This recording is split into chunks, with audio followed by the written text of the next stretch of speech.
Assalamualaikum warahmatullahi wabarakatuh.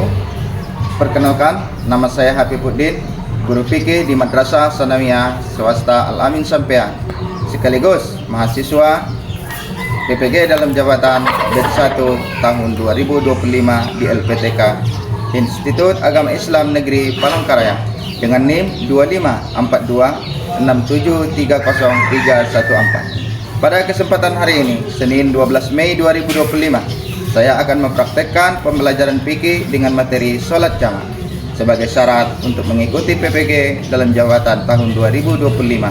Sekian dan terima kasih. Selamat menyaksikan. Assalamualaikum warahmatullahi wabarakatuh.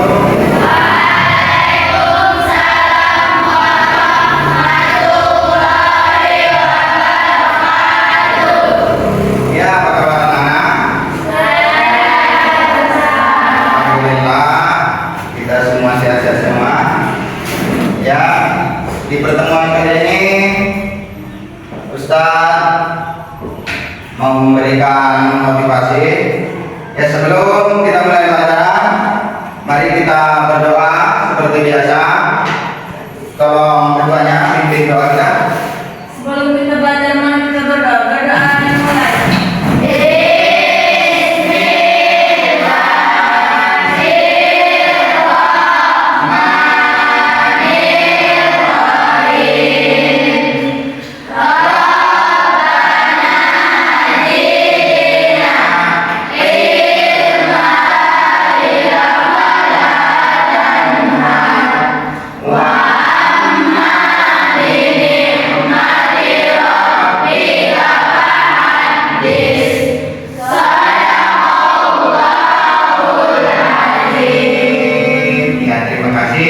Mudah-mudahan dengan doa-doa kita tadi dan bacaan-bacaan yang kita bacakan tadi, bertambah-tambah rezeki kita, diberikan Allah Subhanahu wa taala kesehatan kepada kita, bertambah-tambah amal kebaikan kita, dan ilmu kalian juga bertambah-tambah dan berkah, berguna bagi kalian dan orang banyak. Amin. Amin. Ya, oh ini udah datang siasatnya. Kemana minggu semalam Bapak hadir? Sakit, Ustaz. Alhamdulillah, sakit itu adalah ibadah. Nah, ini Allah kasih kesembuhan, dimanfaatkan. Nah, jadi udah terasa kalau sakit kan? Nah, jadi jaga kesehatan. Dalam motivasinya, jaga kesehatan. Selagi diberikan kesehatan, jaga kesehatan itu, jangan kalian sia-siakan. Kalau udah sakit, nah itulah baru terasa kan?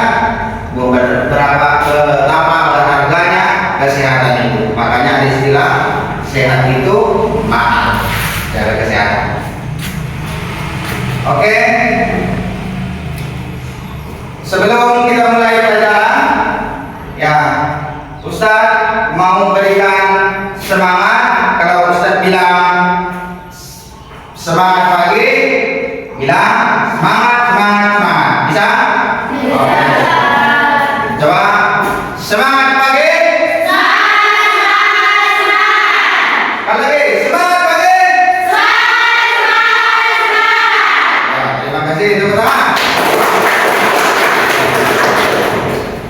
Ya, alhamdulillah. Kita buka pelajaran kita pada hari ini. Buka bukunya. Halaman 121.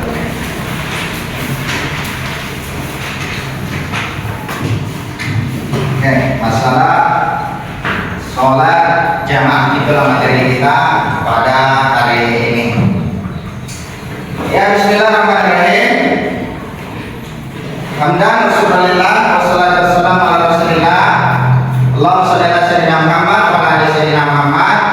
Rabbana zidna ilma. Dalam keadaan apapun, baik dalam keadaan sakit, baik dalam keadaan sehat, baik dalam keadaan sibuk, sholat tak pernah kita boleh ditinggalkan, karena itu adalah dalam suatu kewajiban bagi kita. Jadi saking wajibnya sholat itu tak bisa kau berdiri. Allah kasih keringanan dengan duduk. Tak sanggup kau duduk, Allah kasih keringanan berbaring. Tak sanggup lagi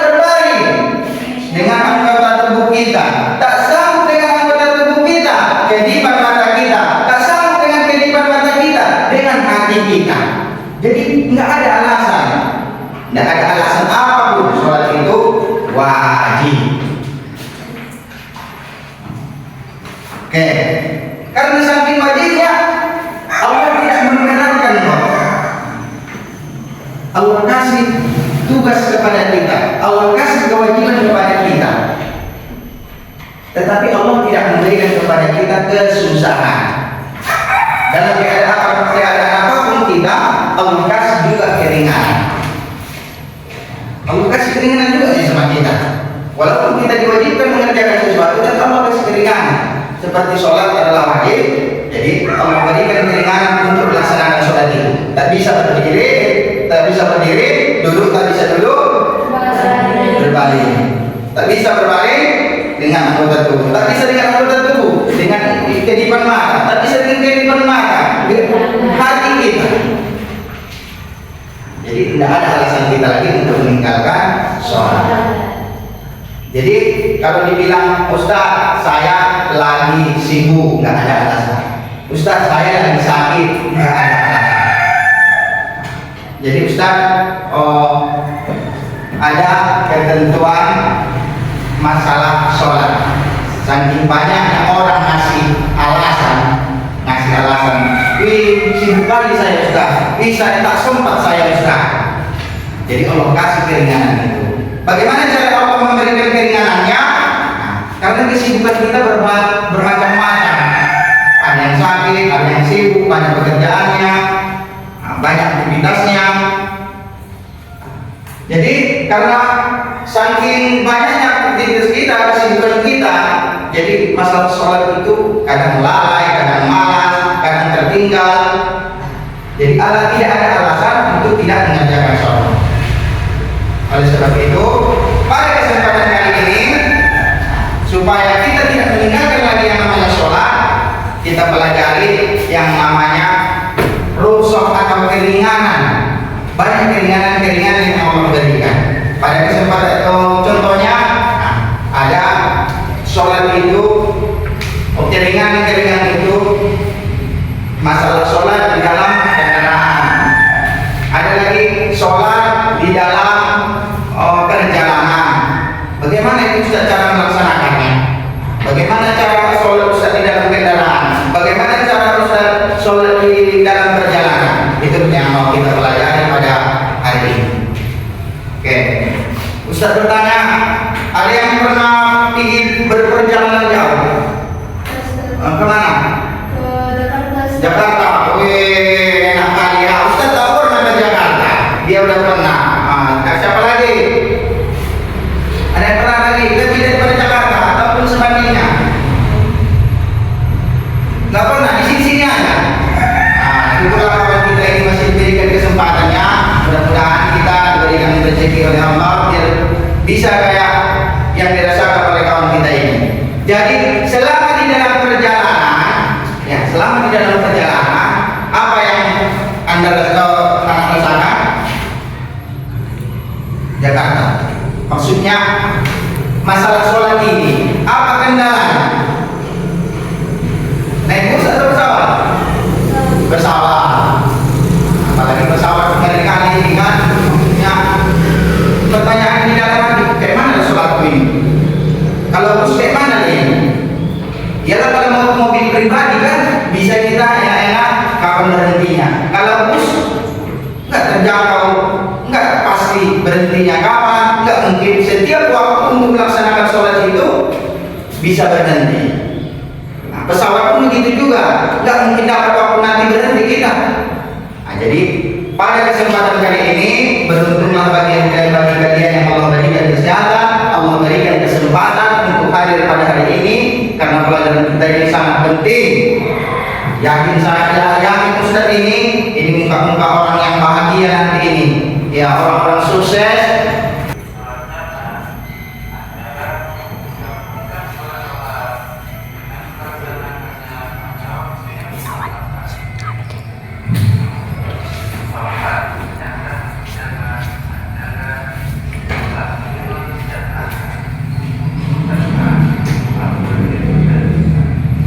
Dengar enggak?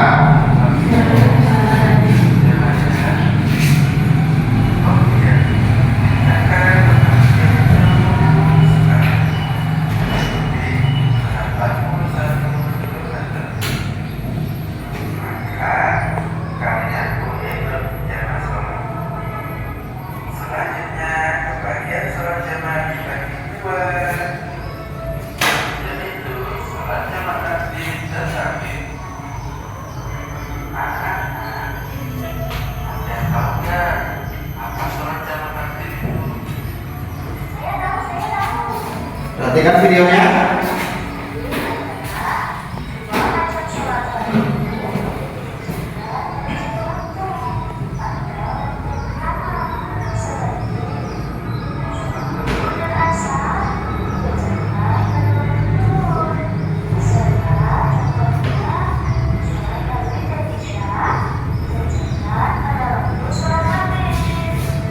Yaitu selanjutnya apa itu sholat jamaah takdim?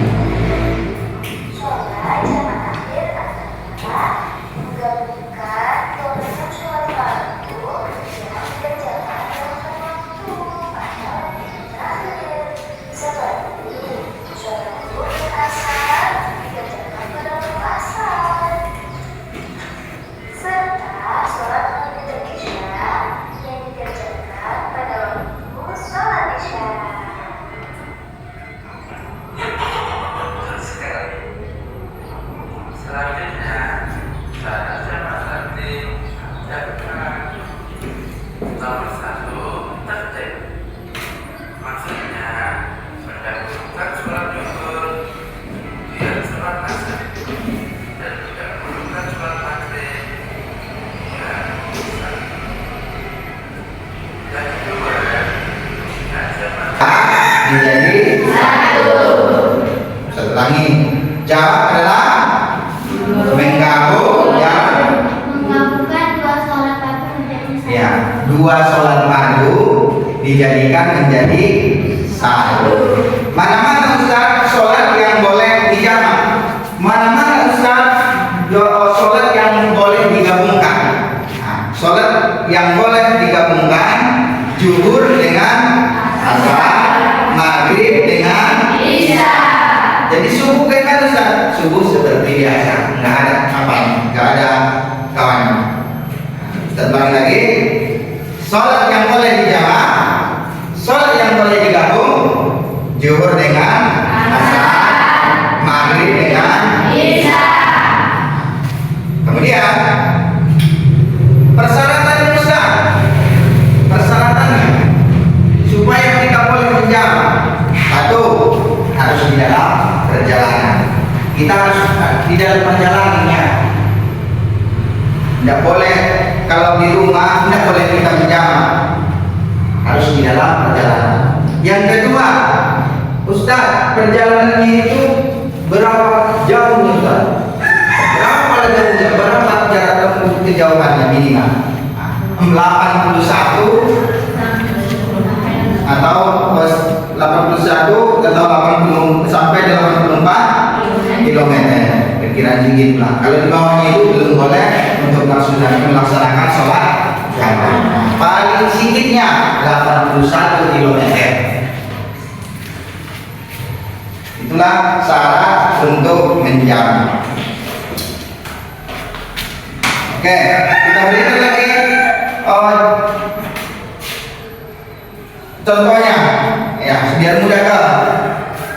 Tapi sebelum itu Ustaz terangkan lagi, jamak itu ada dua. Jamak itu terbagi dua. Satu ada namanya jamak takdim, yang kedua namanya jamak takhir. Satu jamak takdim, dua jamak takhir. Jamak terbagi dua. Satu jamak takdim, dua jamak takhir. Pertanyaannya, Ustaz, apa itu jamak takdim? Apa jamak takhir? Jamak takdim biar lebih mudah nih kau ya. Mengerjakan dua sholat di waktu yang pertama. Jamak takhir mengerjakan dua sholat di waktu yang kedua. Kalau dia jamak takdim dikerjakan dua sholat pada waktu yang pertama. Kalau jamak takhir dua sholat dikerjakan pada waktu kedua. Nah, contohnya kayak si Windy. Nah, dia berangkat dari Medan menuju Jakarta. Itu Sudah lama itu ya, lama kali perjalanannya itu. Jarak tempuhnya pun udah lebih 81, udah lebih kali, udah jauh kali. Jadi bagaimana kalau Ustaz saya mengerjakan sholat itu? Dia naik bus lain itu dia. Di dalam perjalanan, saya Ustaz mau mengerjakan jamaah taklim. Bagaimana Ustaz caranya? Sholat dapat dia nanti sholat zuhur, dikerjakannya zuhur dengan asar. Dapat lagi nanti waktu maghrib, dikerjakannya maghrib isya dengan maghrib dengan isya di waktu maghrib. Itu namanya jamaah taklim. Kalau jamaah taklim bagaimana? Dari Medan berangkat ke Jakarta, dapat sholat zuhur, belum sholat dia. Nantilah saya kerjakan di asar itu. Dapat waktu asar, dikerjakannya zuhur asar di waktu asar. Itu namanya jamaah taklim. Berjalan lagi mobilnya, dapat waktu maghrib. Nanti aja lah isya saya kerjakan. Dapat waktu isya, kerjakan jamaah maghrib dengan isya. Namanya jamaah taklim. Jadi perbedaan antara jamaah taklim dengan jamaah taklim. Kalau jamaah taklim dikerjakan di waktu yang pertama, jamaah taklim dikerjakan di waktu yang kedua. Mungkin sampai di situ dulu yang bisa sampaikan untuk mengetahui bagaimana sampai mana pengetahuan kalian yang Ustaz jelaskan tadi. Ustaz kasih dulu kalian tugas. Cari dari materi ini, cari dari yang Ustaz berikan, yang Ustaz ajarkan, cari permasalahannya di situ. Buat seperti contoh yang Ustaz buat tadi. Seandainya Ustaz dari sini ke sini, bagaimana itu? Apa itu? Cari itu. Ya, bisa? Siap? Siap. Ya, udah disuruh. Ini. Jadi Budi dan keluarganya melaksanakan sholat zuhur dan asar secara jamaah taklim dengan cara melaksanakan zuhur dan asar di waktu zuhur. Begitu juga dengan maghrib dan isya dikerjakan pada waktu maghrib. Ya, betul. Kita tepuk tangan. Bisa jelaskan? Jadi Budi dan keluarganya melaksanakan sholat zuhur dan asar secara jamaah taklim. Bagaimana tadi jamaah taklim? Zuhur dan asar dikerjakan di waktu zuhur. Begitu juga maghrib dengan isya.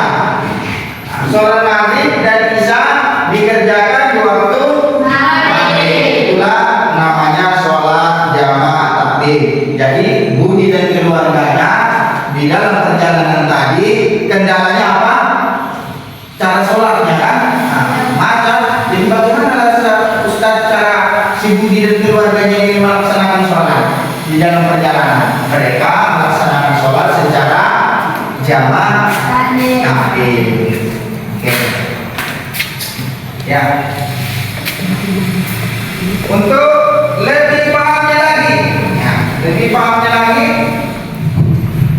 langsung kita praktekkan ya.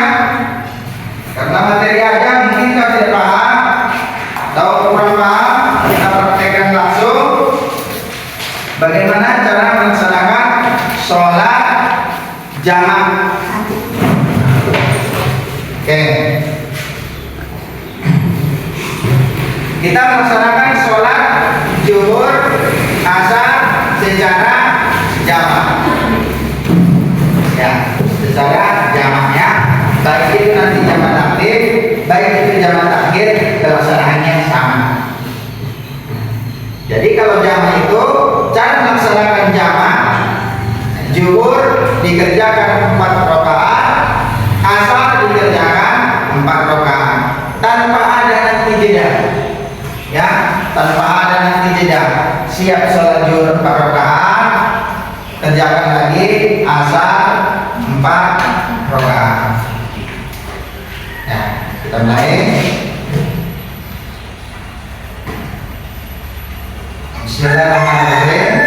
Usolli fardhu zuhri arba'a raka'atin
asri arba'a raka'atin majmu'an ma'juri yang qa'iman adalah Allah Allah.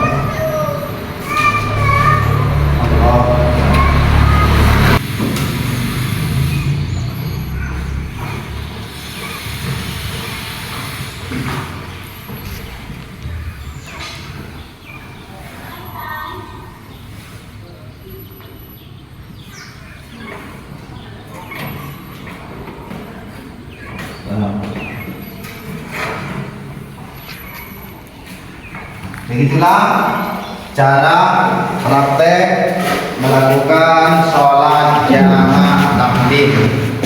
Jam terakhir begitu juga Ustaz? Sama. Cuma pertanyaannya ada, Ustaz, kalau sholat jamaah terakhir kalau dilaksanakan mana duluan yang dilaksanakan? Sholat zuhur atau asar? Sholat maghrib atau isya? Jadi jawabannya sholat zuhur itu boleh dikerjakan duluan daripada asar atau asar dulu baru zuhur. Begitu juga maghrib. Sholat maghrib duluan boleh, baru isya boleh. Atau isya duluan baru maghrib boleh.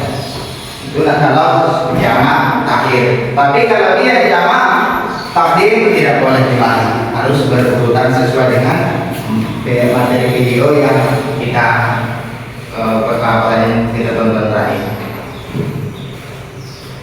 Oke. Karena sudah kita pelajari videonya, kita sudah pelajari prakteknya, ya, mudah-mudahan anak-anak semua paham, kemudian bisa diamalkan, bisa diajarkan. Yang disisikan lagi, ini adalah kesempatan baik bagi Anda hadir pada hari ini mempelajari kegiatan sholat di dalam perjalanan, sholat dalam keadaan tertentu yang terkendala atau bermasalah, atau Allah sholat yang meringankan kita, cara meringankan kita melakukan sholat. Intinya tadi, jangan pernah tinggalkan sholat, karena sudah kita pelajari tidak ada alasan lagi untuk meninggalkan sholat, baik itu dalam keadaan sakit, apalagi sehat, dalam keadaan sibuk, apalagi waktu luang. Oke, ada pertanyaannya? Pertanyaan? Nah, kalau tidak pertanyaannya, kita kasih pertanyaan bagi kalian. Oke. Untuk siapa yang bisa, nah, jawabnya dari materi yang kita pelajari ini, masalah sholat jamaah. Apa yang disebut dengan sholat jamaah? Ya, kamu Menggabungkan dua sholat fardu menjadi satu waktu. menggabungkan dua sholat fardu menjadi satu waktu. Ya betul, kasih tepuk tangan. Dua sholat fardu itu dibuat menjadi satu. Oke. Yang kedua, berapakah jarak tempuh minimal supaya boleh, syaratnya supaya boleh melaksanakan sholat jamaah? Ya, ya. 21 sampai 24 km. Ya, perkiraan kurang lebih 81 sampai 84 kilometer. Ya, kasih tepuk tangan. Jadi di bawah 81 itu belum boleh untuk melaksanakan. Apalagi dari jarak rumah kalian ke madrasah ini nggak boleh untuk melaksanakan, belum boleh untuk melaksanakan sholat jamaah, belum memenuhi syarat. Pertanyaan selanjutnya, sholat zuhur dan asar dikerjakan di waktu zuhur itu disebut dengan sholat Jamak takdim. meringankan kita melakukan sholat. Intinya tadi, jangan pernah tinggalkan sholat, karena sudah kita pelajari tidak ada alasan lagi untuk meninggalkan sholat, baik itu dalam keadaan sakit, apalagi sehat, dalam keadaan sibuk, apalagi waktu luar. Oke, ada pertanyaannya? Pertanyaan? Nah, kalau dia pertanyaannya, kita kasih pertanyaan bagi kalian. Oke. Untuk siapa yang bisa, nah, jawabnya. Dari materi yang kita pelajari ini, masalah sholat jamaah. Apa yang disebut dengan sholat jamaah? Ya, Hanum. Menggabungkan dua sholat fardu menjadi satu waktu. Menggabungkan dua sholat fardu menjadi satu waktu. Ya betul, kasih tepuk tangan. Dua sholat fardu itu dibuat menjadi satu. Oke. Yang kedua, berapakah jarak tempuh minimal supaya boleh, syaratnya supaya boleh melaksanakan sholat jamaah? Ya, ya. 21 sampai 24 km. Ya, perkiraan kurang lebih 81 sampai 84 kilometer. Ya, kasih tepuk tangan. Jadi di bawah 81 itu belum boleh untuk melaksanakan. Apalagi dari jarak rumah kalian ke madrasah ini nggak boleh untuk melaksanakan, belum boleh untuk melaksanakan sholat jamaah, belum memenuhi syarat. Pertanyaan selanjutnya,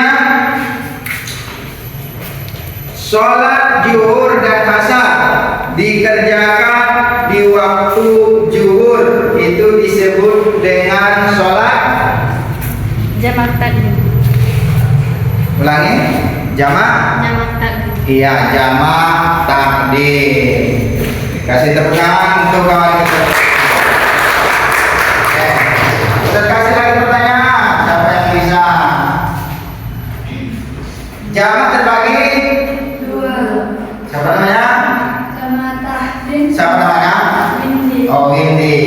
Ustaz kira tuh kalau namamu. Ya, siapa namanya? Windy. Pertanyaannya berapa? Terbagi berapa sholat jamaah? Dua. Jamaah apa itu? Takbir. Takbir. Ya. Ya, kasih tepuk tangan untuk kawan lagi. Oke, satu pertanyaan lagi.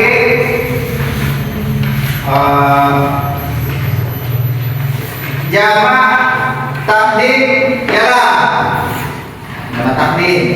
Apa yang disebut dengan jamak takdim? Coba jamak takdim. Ya, ya. Untuk umat dua sholat dan menghidupkannya waktu pertama. Pada waktu pertama. Ya, Ustaz perjelas biar paham kamu. Mengerjakan dua sholat di waktu yang pertama. Contohnya zuhur dengan asar, mana waktu pertamanya? Zuhur. Itulah namanya jamak takdim. Kalau maghrib dengan isya, waktu pertamanya mana? Jadi kalau maghrib dengan isya dikerjakan di waktu maghrib namanya takdim. Kalau isya zuhur dengan asar dikerjakan di waktu asar namanya takdim. Oke, tepuk tangan untuk kita semua. Mungkin sudah mulai lesu, ayo kita kasih motivasi semangat lagi. Semangat lagi. Oke, semangat lagi. Hidup ini harus pagi, ya. Walaupun siang tetap pagi, walaupun udah malam tetap pagi. Semangatnya. Jadi kalau malas kau pagi nggak semangat, siang pun sama malam nggak semangat itu. Jadi bagaimana kalau semangat pagi, begitulah siang dan malam bersemangat. Oke, sekali lagi semangat pagi. Oke, mungkin sampai di situ pertemuan kita pada hari ini. Kita simpulkan pelajaran kita. Ya, satu. Coba, ada yang bisa? Dari pertama pelajaran kita tadi, satu, ada yang bisa? Bagaimanapun keadaan kita, sholat Harus dilaksanakan. harus dilaksanakan, nggak boleh ditinggalkan. Wajib dilaksanakan, nggak boleh ditinggalkan. Oke. Yang kedua, di balik kesusahan ada kemudahan. Bagaimana susahnya, Allah kasih keringanan. Oke, yang ketiga, kesimpulannya. Satu tadi, bagaimana keadaan kita, nggak boleh meninggalkan. Yang kedua, di balik kesusahan, di balik kesulitan ada. Oke, yang terakhir, kita bersyukur kepada Allah Subhanahu wa taala masih diberikan kemudahan, Allah berikan kemudahan untuk melaksanakan sholat, terutama sholat jamaah. Itu terakhir, melaksanakan sholat jamaah adalah solusi untuk kita melaksanakan sholat di dalam perjalanan. Oke, mungkin itu yang dapat kita sampaikan.